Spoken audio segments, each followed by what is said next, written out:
Ameerika Ühendriikide ja Euroopa suhted tekkis tõeline pingetsoon sel neljapäeval, 2. aprillil aastal 2026. Donald Trump tõstis poliitilise vastasseisu NATO-ga, öeldes, et ta kaalub täiesti tõsiselt Ameerika Ühendriikide lahkumist alliansist. Ja korrates, et NATO on muutunud paberitiigriks, juhtus tegelikkuses järgnev. Trump soovis Euroopa riikidelt otsesemat toetust Iraani ja Hormuzi väina kriisis, kuid kohtas vastupanu, keeldumisi ja palju poliitilist arvestamist. Teisel pool Atlandi ookeani tuli Euroopa vastus mitmest suunast. Soome rääkis avalikult euroopalikumast NATOst, näidates, et manner mõtleb juba omaenda struktuuri tugevdamisele. Kui Ameerika Ühendriigid vähendavad oma pühendumust, aitab see mõista kriisi põhjuseid ja seda, kuidas see keeldumine ilmnes. See ei olnud ainult sõnades.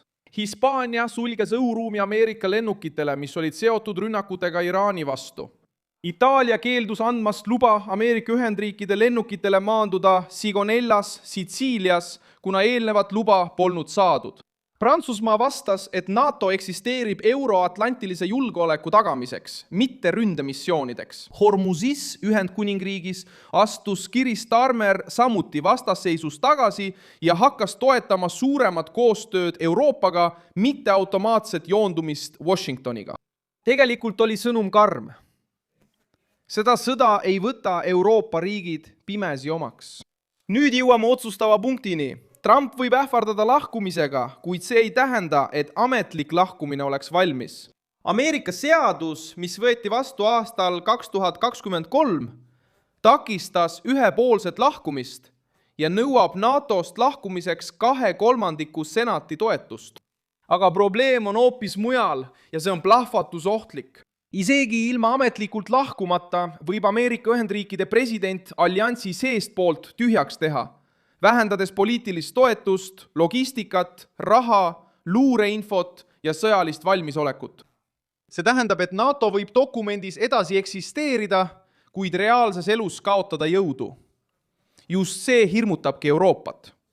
Miks Euroopa nii reageerib? Sest manner tunneb, et on sisenemas tõelise kriisi aegadesse.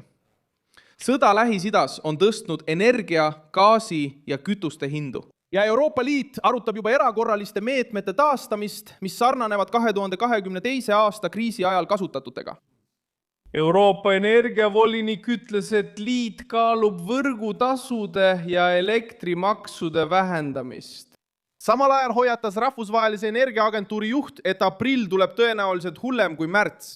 Ta soovitas piiravaid meetmeid nagu kaugtöö, vähem liikumist ja kiiruse vähendamist maanteedel. Sõnum ei paku enam lohutust, nüüd kutsub see üles vaoshoitusele. See näitab, kus on loo süda. See pole vaid vaidlus NATO üle, vaid vaidlus selle üle, kes käsib, kes kuuletub, kes maksab ja kes võtab riski. Kui sõda tõeliselt pingeliseks läheb ja Euroopa tunnistab oma tegudega, et elab haavatavuses, mida enam varjata ei suuda, siis NATO pole küll lõppenud, kuid on sisenenud oma lähiajaloo ühte pingelisimasse faasi. Ja mida nüüd näha on? Ameerika Ühendriigid ähvardavad lahkuda, Euroopa vastab tagasitõmbumise, kokkuhoiu ja ettevaatlikkusega. Ja maailm mõistab, et vana Atlandi mehhanism ei tööta enam sama kindlusega. Mis tundus olevat kaitstud, näib nüüd haavatav ja see vapustus on sügav.